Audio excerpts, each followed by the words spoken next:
For tonight's question time, we've come to the Lancashire coast, to the town of Fleetwood. Our audience, as always, reflects the electoral picture and voting record across the country as a whole. Welcome to Question Time on BBC iPlayer and Sounds.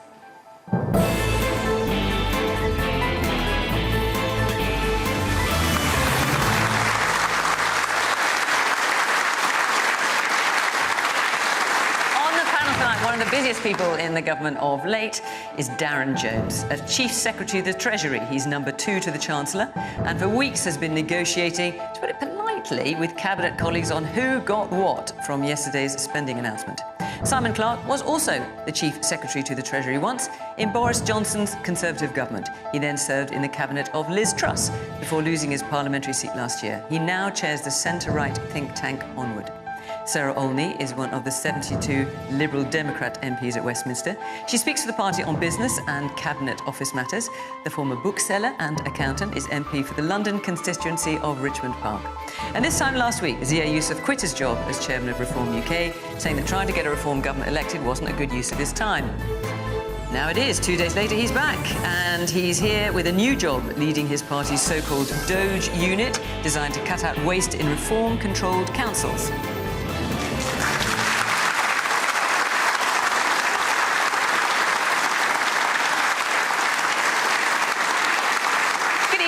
Welcome to our panellists, welcome to our audience here in Fleetwood. Lovely to see you, and of course, welcome to you at home. Sit back and enjoy the programme. Think about what questions you might ask if you're here in the audience, or who knows, you could join in the conversation on social media. Right, we'll get started with our first question, which is from Tom Archer-Madden. With the planned increases in government spending announced yesterday, are tax rises now inevitable? So the government's promised to spend billions on all sorts of things, infrastructure spending, on the NHS, for example. There will be cuts as well. But this is now where the conversations are going. Are tax rises now inevitable? If anyone knows, it should be you, Darren. Is that what we're going to be facing? So, look, the spending review yesterday was dishing out the budget that the Chancellor put together at the budget last autumn. So you'll remember the government made some decisions on some tax changes, employer national insurance contributions, non-dom tax status changing, VAT on private schools changing, and also updated the definition of government debt so that we could unlock some investment. This spending review is about allocating that money to all of our public services across security, the NHS, our schools, and then our approach to trying to make people better off and create great jobs in every part of the country with improving wages. So it's fully funded and fully costed on the basis of the budget last year. The debate, though, is already moving on to the next budget that will come in the autumn. And the way that we work in the Treasury in this country is that we make those decisions on the basis of forecasts of the economy from the Independent Office for Budget Responsibility. They have to produce a forecast twice a year by law, and that gives you the kind of official view about what we think, the best view we can take about what's going to happen in the economy, and then the Chancellor makes decisions in that context. The next ABR forecast will be coming after the summer, with a budget in the autumn, and it will be at that stage that the Chancellor will take decisions on any tax changes one way or the other later this year. But some decisions have been taken already on tax. So, obviously, in terms of income tax, you're right. But when it comes to council tax, for example, the spending plans are predicated on the basis that all councils will increase spending every year, or charging people for council tax every year, an increase of 5%. So, that's an increase in tax. It is a tax change. Council tax is decided by councils, not by the government in Westminster. But it's partly decided on how much they get from the government. They don't get enough from the government, they stick up council tax. So sure. It's a bit disingenuous to say it's all down to the councils. No. I'm just saying that's the decision is taken locally, and in different parts of the country, different councils take different decisions, ranging from normally around 2% to up to 5%, which is the cap they're allowed to go up to. The assumptions that we made in the spending review this week is based on the evidence of how councils have behaved recently, and assuming they will take similar decisions in the future. And the reason that's important is because it is a source of income for councils, which we top up centrally. We've put billions of extra pounds of money into councils, but we assume they're going to raise their own income locally. And also part of that goes towards our police and fire services. So in a spending review, you have to make an assumption about that in order to think about the total amount of money going to those public services. And that's what was in the spending review yesterday. Simon, are tax rises now inevitable? A short answer, yes. And that's not our my opinion. It's that of Deutsche Bank, who forecast that probably we're talking about 10 billion of tax rises this autumn. It's the opinion of the Chartered Institute of Chartered Accountants. It is a sad reality that the government has increased borrowing by 200 billion relative to where the last Conservative budget left off. That includes 80 billion approximately of debt interest over the course of this Parliament. And you can't, I'm afraid, get away from the reality that that has to be paid for. And the weakness of the economy, and we saw today that the economy shrank by 0.3% last month, the fundamental need to stick within the ABR guidelines, which exist, means that I think it is absolutely inevitable the Chancellor will be coming back. And I think, sadly, we've already seen that this government can't stick to its promises. So Rachel Reeves last autumn at the CBI, she used her speech to say there'll be no more borrowing and no more taxes. Well, we've already got more borrowing and we're about to get more taxes. And this is a doom loop for the British economy. We cannot keep living beyond our means. And at some point, sadly, the markets will call time on that. Lots of hands up. Let me try and get round some of you. The man in the glass and the white shirt. Yeah, is this just another Labour's broken promise because they're running scared from reform?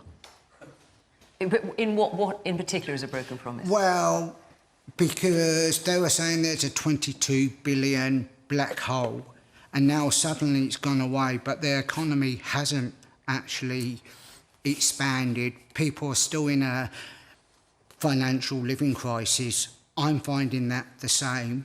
I've had my PIP allowance cut. Yeah. My wife's a nurse and she's getting a disgusting pay rise, right? And so I think Labour's just trying to make up lost ground, and I just don't trust the Labour Party to keep to this spending promise and no taxes. OK, I'll put that back to you. On here in the green dress. At the moment, then, I'd like to know what you would do differently as a Conservative Party, because you're saying that you wouldn't raise taxes, and you're very good at saying, oh, you know, in time we will give policies, and it's easier as the opposition party to say, oh, well, they're going to come back and they're going to do this. However, particularly as you were part of Liz Truss's government, I'd be really interested to know how you would do things differently. Briefly, Simon, the big mistake that Liz made was not to show how tax cuts would be paid for. That was the fundamental error at the heart of the mini-budget. And in some ways, of course, that's the comparison we're seeing here today, right? Was that obvious to you at the time, as in Cabinet there, or were you thinking, yeah, go Liz? I think as the summer went on, the summer of 2022, it became... I wasn't a Treasury Minister by the autumn of 22, but it had become clear that the impetus was endless towards more radicalism, you know, going for growth more and more aggressively, and that was clearly attention. I was the Secretary of State for Levelling Up, and we were designing enterprise zones to try and grow the economy. And it had gone from 5 to 10 to 15 to 20 to 50 to why have any limits at all? And you could feel that tension. On the very specific question about what we would do differently, the answer has to be spending control, and that is a difficult thing to say. So making cuts? Yes, absolutely. It is about bringing a welfare budget in particular back down under control. So the United Kingdom at the moment spends somewhere north of £300 billion on welfare. We are going to have to, as a country, bring that down. Well, realistically, at some point, we have to answer the question about whether we're living within our means, and we are not as a country. All right. And that is what we need to do differently. Let me hear a bit more from our audience, because there's lots of hands up. Yes, the man here in the front in the dark blue top. Do we think on the panel that by saving money, housing illegal immigrants in hotels and moving them around the country, perhaps we could put that into the economy, and that would help us much more than increasing taxes on people that are already hurting? OK, we are going to come back to that point, so just hold that thought. Man in the glass. I think the government is playing boomerang with our money. They gave some money yesterday and then be claiming it back through taxes. Investment, what they should be thinking about. All right. And the man in the blue check shirt with a... There's 2 check shirts in a row. It's going to be a bit tricky here. Let's hear from both of you. So the man slightly further forward, yes, with the glasses. Yeah, you.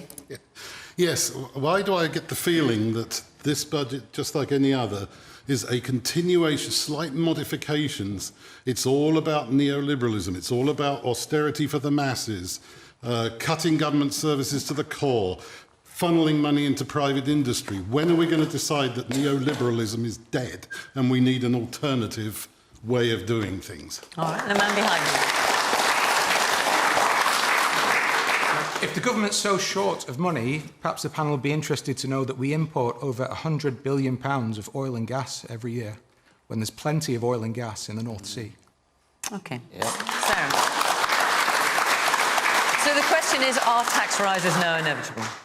I don't think so. But, I mean, I would say it's all very well for Simon to sort of sit there and look terribly sorrowful about the necessity of tax rises. But he mentions the cost of borrowing. The cost of borrowing shot up under Liz Truss as a direct result of her budget that you were in the government for, and it hasn't reduced since then. And that is one of the massive. It's higher That's today, one of Sarah. them. But that was when it first started going up as a direct result of the Truss budget. We are still living with the consequences of the Conservatives' dire economic mismanagement, and that is part of the reason that we find ourselves in the situation that we're in now.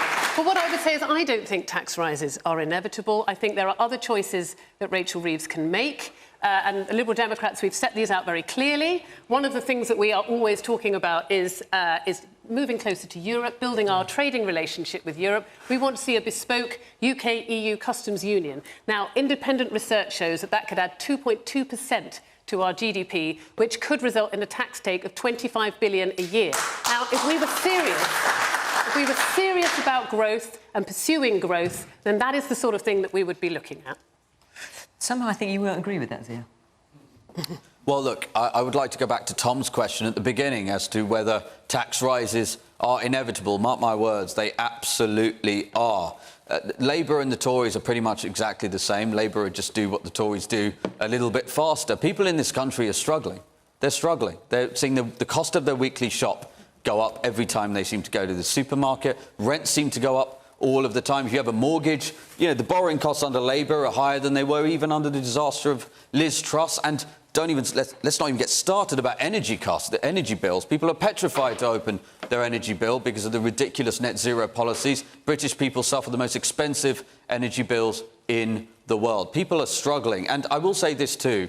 British people throughout history have been willing to take pain, willing to make sacrifices for the greater good. But as the gentleman in the front row said, how can you look British people in the eyes and say, make the sacrifices, when there's infinite money, apparently, for citizens of foreign countries, whether it's people coming across in small boats, asylum hotels at $5 billion a year, $15 billion a year in foreign aid, or the Chagos Islands to cede sovereign territory and then rent it back at the cost of $30 billion. And by the way, that's funded...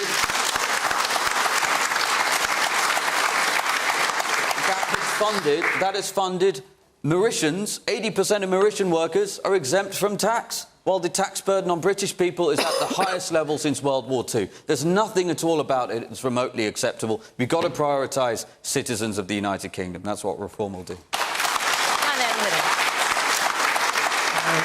Since you mentioned Liz Truss, she did do one thing right. After 40-odd days in a job, she's now on a pension of £140,000 a year for the rest of her life. But that's not the question, is it? I'd like to know why Labour aren't going after Apple, Boots, that the guy in the corner shop's paying his fair share of tax, and yet Apple's got 6 people in Dublin, and that's the headquarters for the UK. It's a farce. Why aren't you going after them?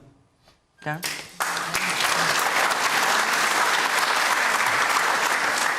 We are. We're putting a record amount of money into HMRC to tackle tax avoidance and tax evasion and fraud. We're upgrading their IT systems to be able to catch these schemes earlier on, and we're projected to increase tax take as a consequence. Hiding in plain sight. They're there and they're not paying the taxes. That's a fact. And now Trump's in power. If you go after Apple, you know what Trump's going to do, don't you? Sure, I take the point, but all I'm saying is that for our tax collection system in HMRC, we're putting record levels of funding into the tax system to be able to claw that back. Well, the question on Apple is around global taxation systems. We have a digital services tax in the UK, so that where companies make profits in the UK, they pay taxes in the UK as they should. Obviously, what we can't do is claw back tax that's residing in other countries. But in the UK, we're definitely going after that and increasing the amount of tax coming into the system by tackling fraud and avoidance. But look, I just want to tackle this issue about Labour being the same as the Tories, because I find it personally offensive. I mean, we've increased the national minimum wage, we're building a new generation of council houses, we've extended free school meals to every kid in school that's on universal credit, we're paying our doctors and nurses the salaries they've been looking for years as a consequence of our investment. We've increased spending on doctors and nurses for the last 2 years when the Tories wouldn't even talk to doctors and nurses, which is why they were on strike.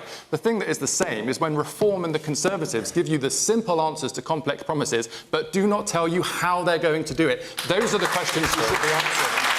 Can I just respond to that? I'll tell you what's offensive. I'll tell you what's offensive is insulting the intelligence of the British people. I didn't. I insulted your intelligence. Answer the question. You're entitled to insult my intelligence. You're not entitled to insult the intelligence of British people. How? Earlier on, How? you described an obvious tax hike in the form of council tax increases of 5%. There's no answer. Council tax increases of 5%. You described it, and I'm quoting, as a, quote, tax change. Apparently it's a tax change. The British people are sick and tired of being gaslit, and the Prime Minister of this country does it. You can see it on his social media account all of the time. You are unwilling to be honest with the British people. You consistently prioritise foreign citizens over citizens of this country.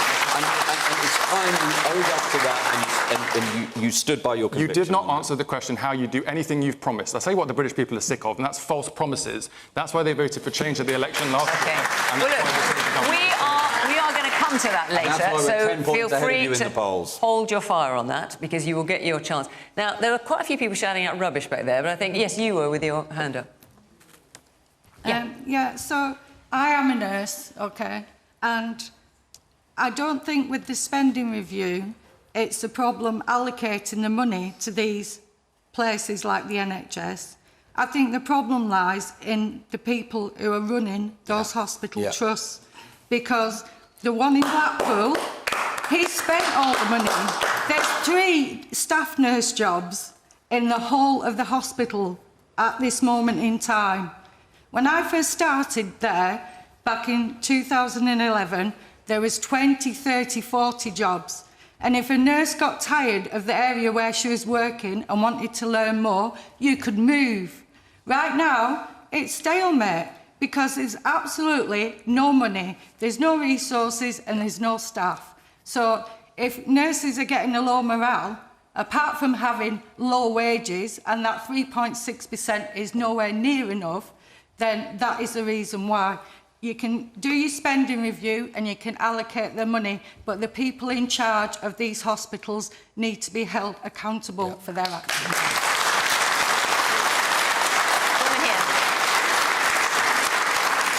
Yes. Thank you. You spoke about growth, and you've all got a consensus on growth being really important in our economy.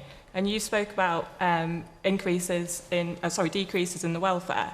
Yet everyone's not spoke about skills and the importance of skills in that growth, and no one's talked about investment in colleges, which is a large lever in that growth. The IMF said that college teachers are paid £7,000 less than school teachers. So what would you do differently? And that's to all of you on the panel. And is this something that you do? I'm on the board of governors at Blackpool and Fylde College, and I'm also passionate about skills and being a driver for young people, but also for our economy. And talking about AI, those people are going to need to be reskilled as well. So that needs investment. And that's the only real way to get that growth, is to develop that talent in this country. I'm going to take a few more questions. I'll come back to that. Yes, man in the pink shirt here. Thank you. I think what the British public are sick of is listening to you lot chipping away at each other and never, ever answering a question with a straight answer. Particularly you, Mr. Yusuf. So I shall give you an opportunity to do that now. We're all saying we want to make savings, we all want to make cuts, but not one party is addressing the big elephant in the room, and that elephant is immigration. I voted Labour, and if we had an election tomorrow, I would still vote Labour, but they would lose, and we would be under a reform government. A government with no plans and no clue what they're doing. So what do we do to stop that? I'll give you a clue. We've got something called Border Force, and the clue's in the name. So send the Border Force boats out there. As soon as these dinghies leave French water, we turn them round, we send them back, we disembark the passengers, take away their boats. That's how you smash the gangs, not by flying all over the world like Sir Keir Starmer. And instead of saying, let's build more homes for immigrants, let's have less immigrants for homes. One of you, please, have the guts to answer that directly and not go around, oh, we've invested this and that. We need direct action. We need it now. There's your savings. Right. Well, let's deal with that point. Thank you. Before we do, I just want to tell you where we are next week, which is in Greenford in West London. And I just want to tell you that we're doing Question Time a little bit differently because we're going to devote the whole programme to the issue of growing up in the 21st century. So, social media, use of mobile phones, jobs, housing, mental health, that kind of thing. So we have quite the panel. Obviously have quite the panel tonight, I hasten to add, but we have quite the panel. So as well as politicians, we have Jack Thorne, who's the writer of that Netflix huge drama hit Adolescence. We have Catherine Birbalsingh, who has earned herself the sobriquet of strictest headmistress in the country. We also have someone called Tommy Innit, who, if you're over 35, you've probably not heard of. But if you're under 35, you will have, because he is a massively successful YouTuber, gamer, and now stand-up comedian with millions upon millions of followers. So that's what we're doing next week. We're looking for young people in the audience, as well as not so young. So if you'd like to come and apply and be part of that programme devoted to that one subject, go to the Question Time website, follow the instructions there. It should be really, really fascinating, and hopefully I shall see you there. Right, let's deal with that issue that you have raised. Not just you, Brian Griffiths, where are you sitting? Right, let's hear your question. Working families of Fleetwood are struggling in substandard housing and going hungry. Should asylum seekers be living in a rent-free hotel in Blackpool? Right, let's deal with this. Simon, please. The short answer, Brian, is that they shouldn't be, and we do need to get a grip on this. And it's really important to understand, I think, some of the reasons why this is happening. The first thing to say on your point, sir, on the why can't we turn the boats round in the Channel, is that we all start from a position, I think, where we would like to see that happen. When I was in Cabinet, the advice that was given by the authorities, including the Navy, was that forced turnarounds of these dinghies, overcrowded, packed with women and children, would lead to excess death in the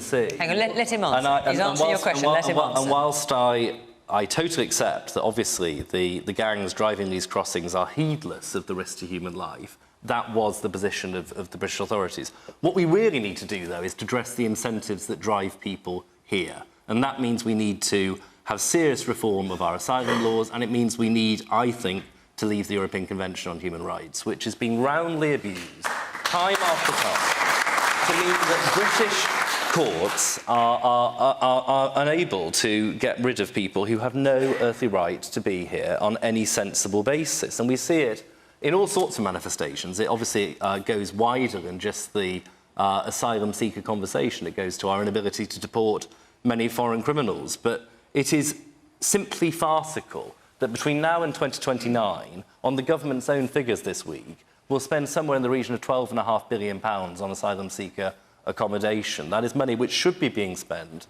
in this country, or not spent at all and given back in the form of tax cuts. I mean, that was being spent under the government when you were in government as well. Yes. So it's hardly a new problem. I mean, how did you let that happen? Yeah, well, my very clear wish was that we should take very robust action on the human rights settlement, which I believe is, at the moment, being abused in a way which the founders of the treaties in the 1950s could never have imagined, to set our ability to have a safe and secure sovereign border at naught. And until we get real with that, then we're not going to resolve this problem. That's why I am very pleased Kemi Badenoch's set up the commission, which will look at how we do this, because it is an important and complex question, and we'll report back this September.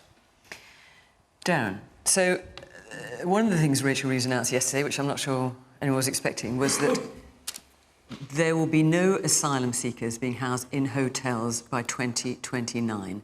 How on earth are you going to do that when the number of asylum seekers coming over the Channel, which is a small number of the people, I have to say, claiming asylum overall, most of those have overstayed their visas, but that number is going up. How are you going to achieve this? So one of the problems that we've inherited coming into government was a huge number... No, it's true. Was a huge number of people in hotels waiting for a decision. There was a backlog of people being paid to stay in hotels because the last government didn't take decisions on their asylum claims. That's why the bill is so high. So we're working through those now at pace. If you are not entitled to stay here, you have to go back where you came from. That's why... Can I just ask you on that point, because that's what you've said, and I'm sure that, Zia, that's what you will say as well. But there are countries that just won't take people back. There are some... So what do you... There was quite a few. I mean, you know... I mean, for example, Robert Jenrick was quoting Iraq, Somalia, Ethiopia, Iran, I believe.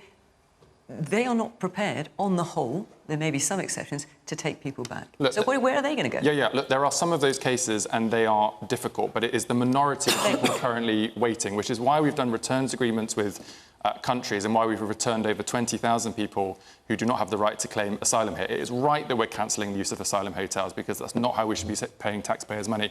But on the other side of the coin, can I just say something which I'm sad to say I think is now controversial in our political debate? I did a visit to the Border Security Command in Dover a few weeks ago to see what we were doing to process these applications, to return people that are not allowed to be here, to make sure that you're catching people trying to come in when they shouldn't come in. But let me tell you, when you're there on the site, seeing these dinghies put together by these organised criminal gangs, which are clearly not safe, and when you see that the majority of the people in these boats are children, babies and women who have been... No, they're not. No, they're not. No, you have got to take... No, look, I get this is... North of 90% of them are adult men. Let me be... No, that's not true. Hang on, you're saying that's not true? No, look, this is why it's controversial. It's true or I'm saying it's not true. Now, and I'm saying that this is controversial for a reason, and it's not... You're told not to challenge the audience on question time, but I'm going to, so let me tell you this story. When there are babies and children put into that position by human trafficking gangs who are coming across in the Channel with skin burns from the oil from those boats mixing with the salt seawater, I would ask any of you to look at those babies and children and say, go back where you came from. It is right that we are there to help them. It is right that we are a country that respects our human rights obligations, but it is also right that we should have a border that is functioning and an immigration system that is functioning. It was left out of control by the last government. You know they're coming from and we're France, going to go. right? You know they're coming from France. We're going to take control of it again.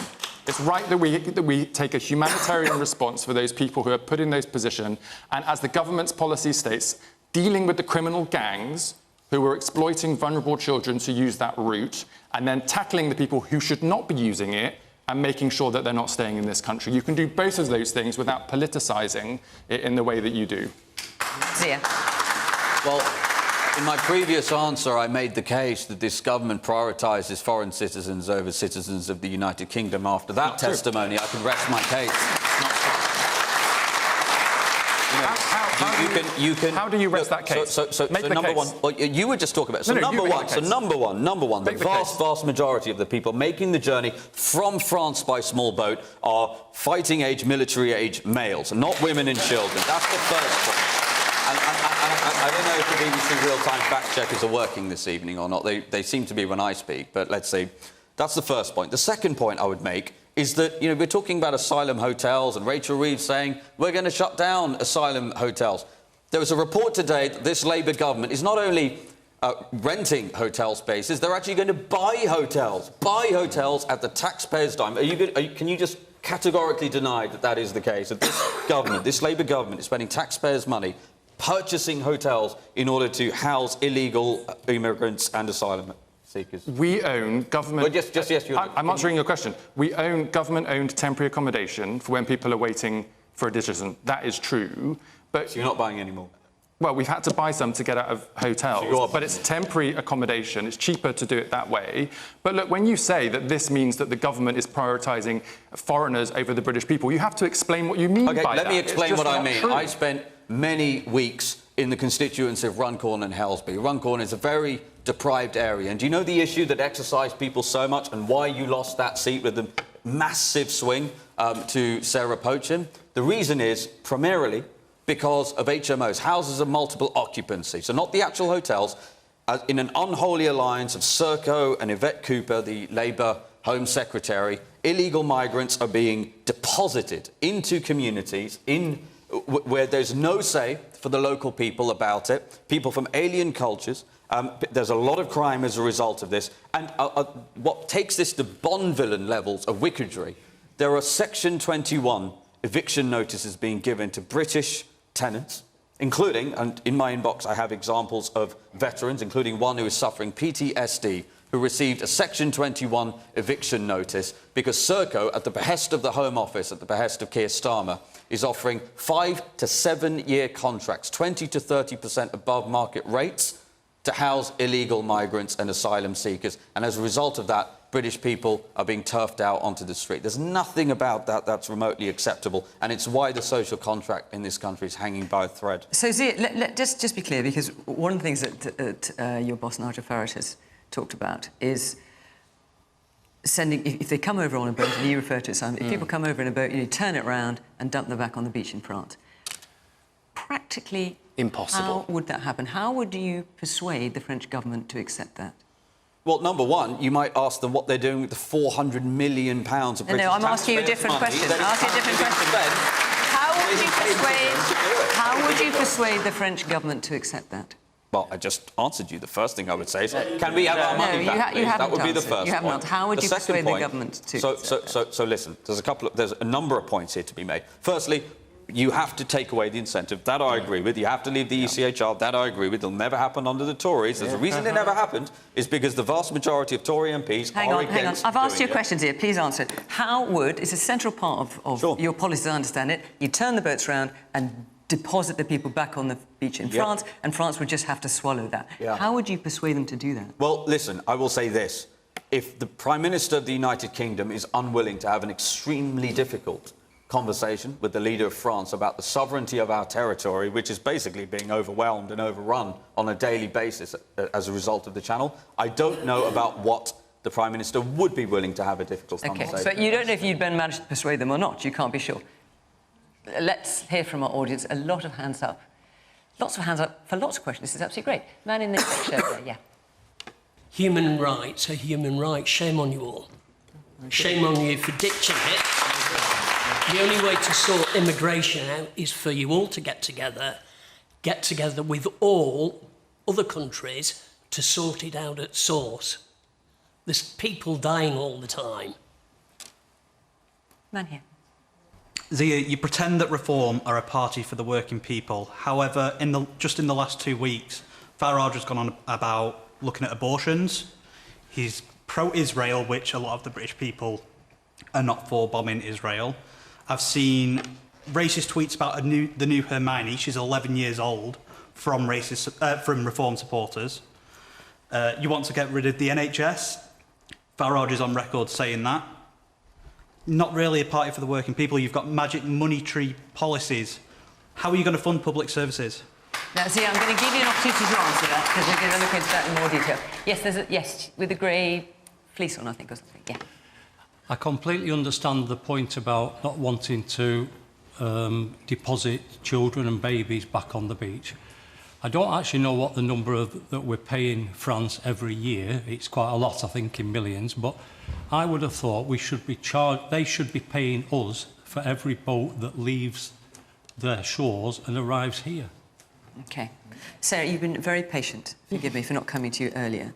So, should asylum seekers be living in a free hotel in Blackpool? Not so we've got onto the wider point about illegal immigration more generally. Well, the reason we're in the situation that we're in is because the asylum backlog, the application for asylum, the backlog got so large under the previous Conservative government. It's still very large now. We have a lot of people in this country who are waiting a really long time for asylum decisions. I have in my constituency a hotel which has had asylum seekers in, and I've spoken to some of those people. They've reached out to me as their local MP. Some of them have been waiting over 2 years. And you know, that is simply unacceptable. And to talk about incentives, I think for some people, the thought that they could just live here for 2 years, you know, for the next 2 years of their life, actually, if it's going to take us that long, it's not really surprising that some people might regard that as a bit of an incentive. We urgently need to get that down, the amount of time that it takes for the Home Office, for the Border Force, whoever it is, to make those decisions, and to either then enable people to stay if they have a right to be here, or to return them. Because apart from anything else, when they're stuck in those hotels, and I have spoken to some of them in my constituency. Some of them have fled, unimaginable horror, but they're actually bringing with them skills, professional experience. I've been quite dismayed to find how many healthcare workers there are when we have massive shortages in our local hospital, but we don't allow them to work. But wouldn't that be even more of an incentive if we did? Well, my point is we need to bring down the length of time that it takes. But if it's going to take, if they're going to be here, then actually why not be making a contribution while they're here? So that's something that the Liberal Democrats are pushing for. But more than anything, as I say, we need to bring down the amount of time that it takes to process their applications. But I've got to say, let's not demean ourselves while they're here, while we are dealing with their applications as quickly as we possibly can. Can we not demean ourselves by pretending that they're aliens? These are human beings, and it is beneath us to treat them in the way that Zia is suggesting. Let's take another question. And Zia, you'll have a chance to reply to some points that have been made. Felix August. There you are. So, Reform UK have got 10 councils here, including here in Blackpool. But fast forward 4 years, are they going to be in Downing Street or are they going to be in a comedy act down the road in Blackpool? Zia.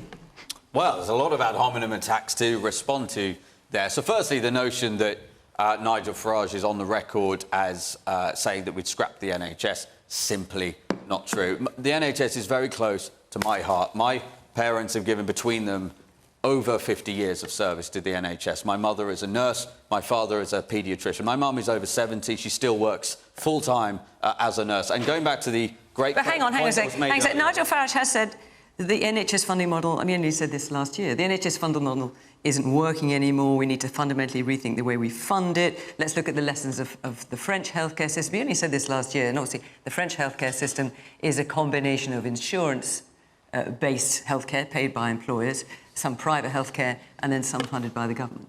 At no point has Nigel ever said we'd scrap the NHS. He's been very clear we will keep the NHS free at the point of use. But let's also be really clear. The NHS isn't working for people. Over the last 2 decades, the cost, the amount of money every person in this country is paying into the NHS has increased by 50%. And in that time, elective waiting lists have increased by 70%.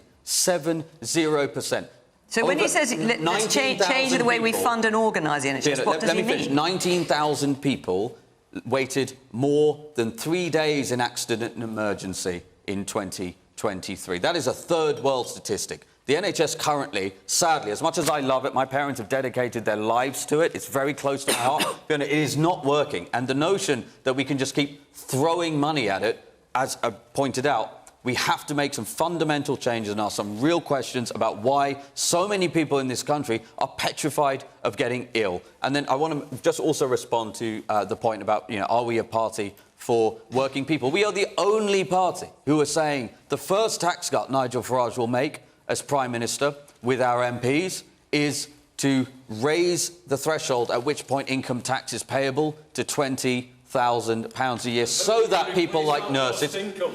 Pardon? How will you replace that, Ross? Well, let me give you some examples. The £5 billion a year currently spent on asylum hotels, the £12 billion a year that you will find. With respect, please, sir. With respect, please, sir. Please let me answer the question. But you haven't answered mine. Sir, I'm answering the question. Please show me the respect to let me do so. £12 billion a year that you will find directly inside government budgets as a result of the net zero madness that is taking our energy costs to the highest levels in the world, and the £15 billion in foreign aid. How can you look Welsh people in the eyes and say it's OK for Welsh 15-year-olds' educational attainment in English, mathematics and science to be below the OECD average while we're sending foreign aid, meaningful foreign aid, to countries like Turkey and Vietnam that score higher than them? There's nothing about it that's remotely acceptable. And I keep going back to this point. Reform, the decisions that we will make, will be in favour of citizens of the United Kingdom. We make no apology for that. So, look, it's the first time we've had you on since you quit Reform last week. You quit saying trying to get Reform elected government was not a good use of your time. Now it is. What's changed? Still the same party. I'm on the record being very clear. I regret that tweet. And, I basically worked 11 months, Fiona, without a day off. I'm very proud of what we achieved. In the 48 hours after I sent that intemperate tweet, which I regret, I was inundated with messages very heartfelt and quite emotional messages, actually, from people who's told me how important reform was to them. And frankly, and I'm paraphrasing almost all the messages, whether people agree or not, that people see, millions of people in this country see reform as really the last hope to turn this country around. I'm extraordinarily grateful and proud, and I feel very blessed to be back to try to do that and help turn around the country I love. Well, when you talk about the messages of support, I mean, obviously your boss, Nigel Farage, to whom you are close, I assume, was talking about the fact that you decided to leave. And one of the things he mentioned that might be a reason, and these are his words, not mine, that interpersonal skills are not top of your list of personal attributes. What did you make of that? Well, look, I think I'm a very results-oriented person. I care deeply about the mission. I worked as a volunteer. You know, I sold my company in 2023. I didn't come from money. I think the United Kingdom's one of the few countries in the world where my story is even possible. I'm extremely passionate about this mission. I've dedicated pretty much my life to it since last summer. So I make no apologies for the fact that we've been a very results-oriented organisation. And as a result of that, we've gone from 14% in the general election last summer to polling at north of 30%. We've opened 400 branches. And, of course, we took control of 10 councils. And I think May the 1st, Fiona, will go down as the most historic set of local election results in this country's history. So very proud of what we've achieved. Right, so amongst other things is talking about a lot of savings you're going to make, a lot of money you're going to spend. You were saying where you're going to find it. Darren? The question on the next election. Look, the Labour Party was elected with a huge majority last year because people voted for change. And we are very focused on the fact that there is a lot of work to be done for people to feel that. We are promising to make people feel better off by the end of this Parliament, to get our public services back on their feet, and to make sure that the country is set up for success again and that people can be proud of it. But you're pointing us into the direction of the next election campaign with your question. And let me say, with my party political campaigning hat on, I'm very, very clear about what we need to do at the next election. Not only do we need to show that we have delivered meaningful change for people and that politics can do that in our democracy, but we have also got to expose the hollowness and the false promises of the populist right who promise you every single thing that you could desire without answering any single question about how they're going to do it. All of these unfunded promises, as we saw under Liz Truss when she did it with the Conservatives, it's not just a risk to the country and a risk to the economy, it is a risk to family finances. And the politics of the next election is going to be about exposing the risk of the populist right and proving once again that mainstream centre-ground politics can deliver real change for people across our country. I think Reform's outlook on net zero is very short-term because the cost of inaction is so much higher than if you were to invest now. You could invest in renewable energy to gain energy security.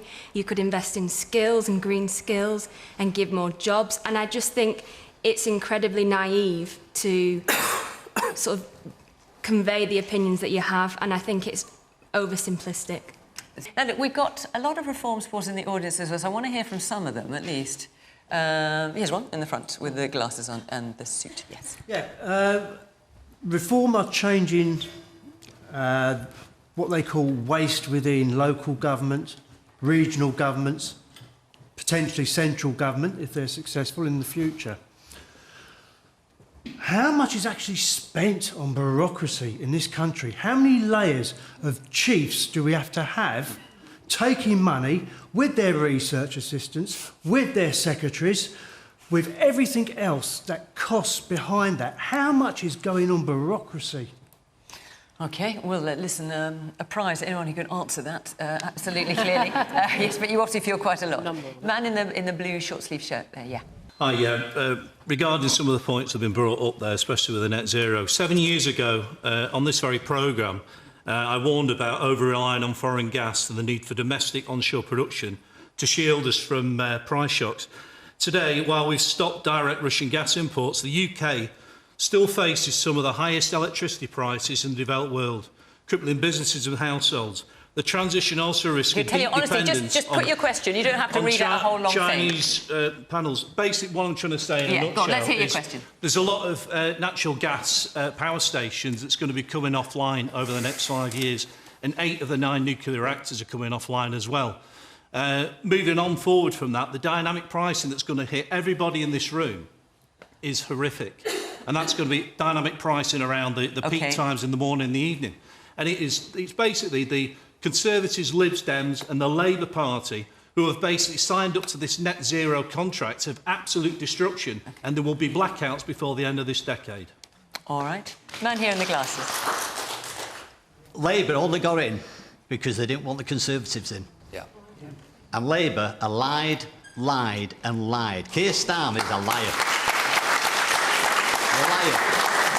Until we get them in, it's going to carry on everything. Right, Darren, I'm sure you want to come back on that, but let me just come around our panel. Sarah, so the question is about reform. In 4 years, I mean, just to quote you, Felix, are they more likely to end up in Downing Street or be a comedy act up the road in Blackpool? Well, I don't think people will be laughing if they're in number 10. But, I mean, to Zia's point, they have just won a whole clutch of councils, and I think it remains to be seen what they do with them. I'm hearing from colleagues in Kent, for example, who are the official opposition on Kent County Council now that Reform are running.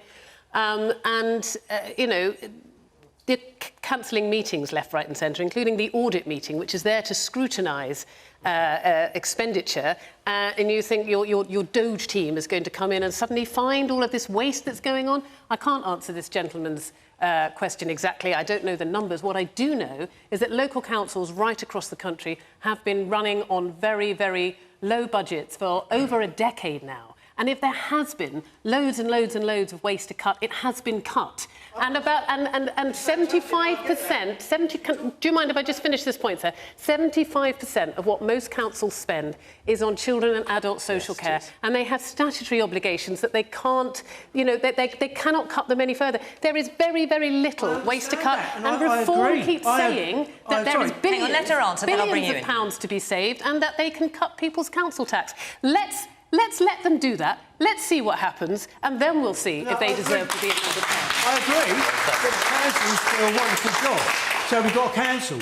But now we've also got Lancashire County Council as well as our local council. How many layers of government do you need? You just need a local government and a central government. Why have we got all these other layers? Why have we got these mayors? Why have we got county councils? Do we need them? Okay. Who's running the country? All right. Not you, Simon, but I would like you to answer the question. So we're talking about reform. You're obviously very exercised about the level of bureaucracy that you see. Are reform likely to be a credible proposition in government? That's effectively what the question is. I mean, this is where, if you like, having lost, I can be really honest that running the country is difficult, and it is incredibly easy for Reform to sit here today and to pretend that just being angry about things will translate into running Britain either differently or better. The reality is that their economic prescription is madness, and I can say that as someone who was part of the Liz Truss government. And I can, and you know, we talk about it a lot, right? And perhaps rightly so. But the size of what Reform have in contemplation is 2 to 3 times larger than what Liz was seeking to do. And look how the markets reacted to Liz's prescription. And that is the reality of what unfunded tax cuts mean on that scale.